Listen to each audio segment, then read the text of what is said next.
আমরা মেয়েরা কিন্তু সাধারণত জামার পাগল হয়ে থাকি, বা যে কোনো একটা থ্রি পিস বা কসমেটিক হলেই আমাদের জন্য হয়ে যায়। তো এরকম কিন্তু ছেলেদেরও পছন্দের অবশ্যই কিছু থাকে, যেমন আমার হাজব্যান্ডের কিন্তু প্যান্ট শার্ট তারপরে এসবের প্রতি তার কোনো নেশা নাই, ওর একটাই নেশা, সেটা হচ্ছে জুতার পাগল। তা আসসালামু আলাইকুম, কেমন আছেন সবাই? আশা করি সবাই ভালো আছেন।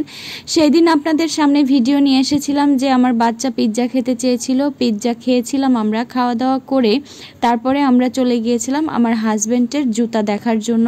কারণ আমার হাজব্যান্ড কোনো কিছুই কিনতে চায় না, শুধুমাত্র তার পছন্দ মতো একটা জুতা হলেই হবে, সেই জুতাই কিনতে যাওয়া হয়েছিল। আর জুতা কিনতে গিয়ে দেখি তার পছন্দ হয়েছে, তবে সে কিনবে না, একটু দাম বেশি চাচ্ছিল, বলছিল যে এবার কিনবো না, তাহলে আর কয়েকদিন পরে কিনবো। তো আমি দেখলাম যে আমার কাছে আমাদের জামা কেনার কিছু টাকা ছিল, ভাবলাম যে ওর যেহেতু মন খারাপ হবে তাই ওকে আমি জামার টাকা দিয়ে জুতাটাও কিনে দিলাম।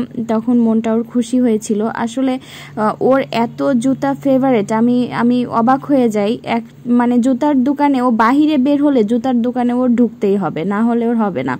আর আমি হয়তো খেয়াল করেছেন, আমি প্রতিটা ভিডিওতেই কিন্তু আমি যেখানেই যাই সেটাই তুলে ধরি, আর আমাদের কিন্তু জুতার দোকানে মাস্ট যাওয়াই হয়, ও বাহিরে বের হলেই জুতা ওর দেখাই লাগবে।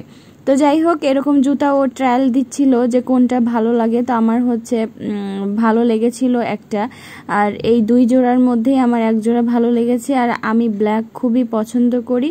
সে সেই অনুযায়ী কিনেছে। তারপরে আমরা একটু জুতাটা কেনার পরে তনিয়াপুর দোকানে গিয়ে আমাদের থ্রি পিস কালেকশন দেখার পরে, থ্রি পিস পছন্দ হয়ে যাওয়ার পরে ওদিক দিয়ে থ্রি পিস কিনে নিয়ে আমরা হচ্ছে তনিয়াপুর শোরুম থেকে বের হয়ে পড়েছিলাম। আর এর মধ্যে আমার বাচ্চা অলরেডি বলছিল আম্মু আমার খুবই ক্ষুধা লেগেছে, আর তখন অলরেডি দুপুর 3:30টারও বেশি বেজে গিয়েছিল, আমাদের সবারই ক্ষুধা লেগেছিল। তাই আমরা ওখান থেকে তাড়াহুড়া করে বের হয়েই আমরা একটা রেস্টুরেন্টে ঢুকে পড়েছিলাম। ওখানে কাছাকাছি একটা রেস্টুরেন্ট, মোটামুটি ভালো ছিল, খুবই উন্নত ছিল না, তবে আমাদের ক্ষুধা লেগেছে, খেতে হবে, এটাই হচ্ছে ব্যাপার।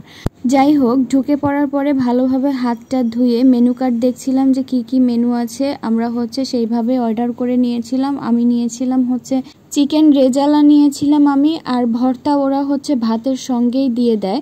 আর আমার হাজব্যান্ড নিয়েছিল হান্ডি বিফ আর কি। তারপরে আমরা ভালো মতো খাওয়া দাওয়া করে আমরা হচ্ছে রওনা দিয়েছিলাম। ওইদিকে আমার বাচ্চার ক্ষুধা লেগেছিল ঠিকই, তবে আমার বাচ্চা ওখানে বসেই ঘুমিয়ে পড়েছিল, তাই আমরা আর বেশিক্ষণ ওয়েট করি নাই। যেহেতু ও কিছু খায় নাই, বাসায় গিয়ে ওকে খাওয়াতে হবে, তাই আমরা ওই রকমই খাওয়া দাওয়া শেষ করে সরাসরি চলে আসলাম। যাই হোক, সবাই ভালো থাকবেন, আর আমার ভিডিওটি ভালো লাগলে লাইক কমেন্ট করে পাশেই থাকবেন। আল্লাহ হাফেজ।